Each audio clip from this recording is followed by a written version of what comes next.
Salam hörmətli abituriyentlər, Dehli Sultanlığı haqqında danışacağıq. Ümumiyyətlə Hindistanın şimalı 6-cı yüzillikdən 19-cu yüzilliyədək türklərin hakimiyyəti altında olmuşdu. Axunları biz bilirik, Mihraqulu, Qəznəliləri bilirik, Sultan Mahmud Qəznəlini və 13-cü yüzillikdə Hindistanda yeni türk dövləti olan Dehli Sultanlığı yaranır. Və 1206-cı ildə Hindistan şimalını tutan Qütbəddin Aybək Dehli Sultanlığını yaradır. Monqol dövləti ilə eyni ildə 1206. Hindistan şimalında türklərin sayını artırmaq və türk dilini hakim dil etmək üçün tədbirlər görür Qütbəddin Aybək və saray tarixçisinə türklərin dili, adət-ənənələri haqqında əsər yazdırır. İslam dininin yayılmasına xüsusi diqqət yetirir və Qütb Minar abidəsini inşa etdirir. Şəmsəddin Eltutmuşun dövründə Şimali Hindistanda bəzi ərazilər tutulur, Monqolların yürüşü dəf edilir, Xarəzmşah cəlalətinə sığınacaq verilir, konkret Monqolların düşmənçiliyi aparır. Hindistanda türk mədəni həyatının davamlılığını təmin eləyir, şərqdə dövlətin ərazilərini daha da genişləndirir, sərhəd ərazilərin mərkəzlə əlaqəsini gücləndirmək məqsədilə tədbirlər görür, iqta sistemi həyata keçirir, öz adına pul kəsdirir, nizami ordu yaradır, Abbasi xəlifəsi ilə sıx dostluq əlaqələri yaradır və xəlifə onu Hindistanın sultanı kimi tanıyır. Raziyə Sultan Türk İslam dünyasında ilk qadın hökmdarlardan biri idi, lakin onun dövründə daxili ixtişaşlar artır. Qiyasəddin Balaban isə hərbiçilərin köməyi ilə hakimiyyətə gəlib, ixtişaşları yatırır və dövlətin parçalanmasının qarşısını alır. Qiyamçı Hind feodalları və Monqolları məğlub edir. Monqollara qarşı demək olar bütün Dehli sultanları mübarizə aparıb. Yalnız Qütbəddin Aybəki çıxırıq, Raziyə Sultanı çıxırıq, İbrahim Ludini çıxırıq. Yəni birinci hökmdarla sonuncu hökmdarı çıxırıq, bir də qadını çıxırıq. Qalan bütün Dehli sultanları Monqollara qarşı mübarizə aparıb. Əlahəddin Xələc də Monqolların hücumunu dəf eləyir, Monqol təhlükəsinin qarşısını tamamilə alır. Desə ki, Monqol təhlükəsinin qarşısını tamamilə alan Əlahəddin Xələcdir. Cənub istiqamətində fətləri davam etdirib Cənubi Hindistana tutur. Buna qədər hələ ancaq şimalda hərrlənirdilər. Vergi sistemini nizamlayır. Hərbiçilərə qulluq müqabilində artıq pul şəklində maaş verilməyə başlanılır. Bu da sonralar onun hərbiçilər tərəfindən devrilməsinə səbəb olacaq.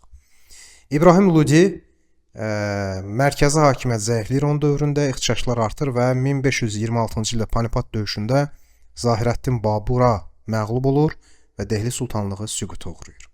Onun yerində yaranır Moğol dövləti. Moğol dövlətini kim yaratdı? Zahirəddin Babur yaratdı. 1526-cı il Panipat döyüşündə İbrahim Ludini məğlub edərək Dehli sultanlığına son qoyaraq. Şimali Hindistan özünə tabe eləyir.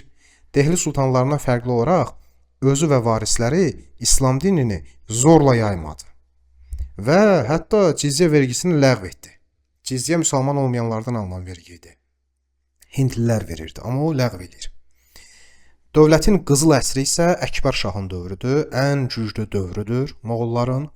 Dini dözümlülük möhkəmləndirildi, yəni başqa dinlərə hörmət, hüquq bərabərliyi təmin olundu, vahid qanunları, vahid çəki ölçü sistemi yaradıldı, vergi islahatı keçirildi, əhalidən məhsulun 1/3 qədər vergi alınırdı, mərkəzi əyalətlərdən vergi pulla alınırdı, bu çox vacib nüansdır.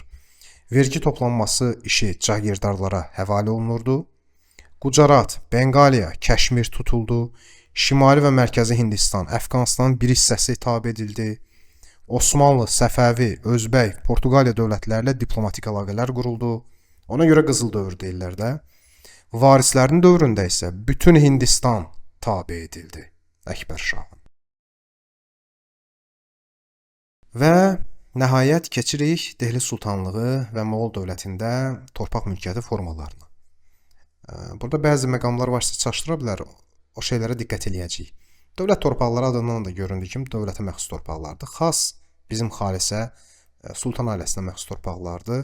Burada işləyən kəndlilər sultan xəzinəsindən maaş alırdı. Buna bir diqqət eləyək.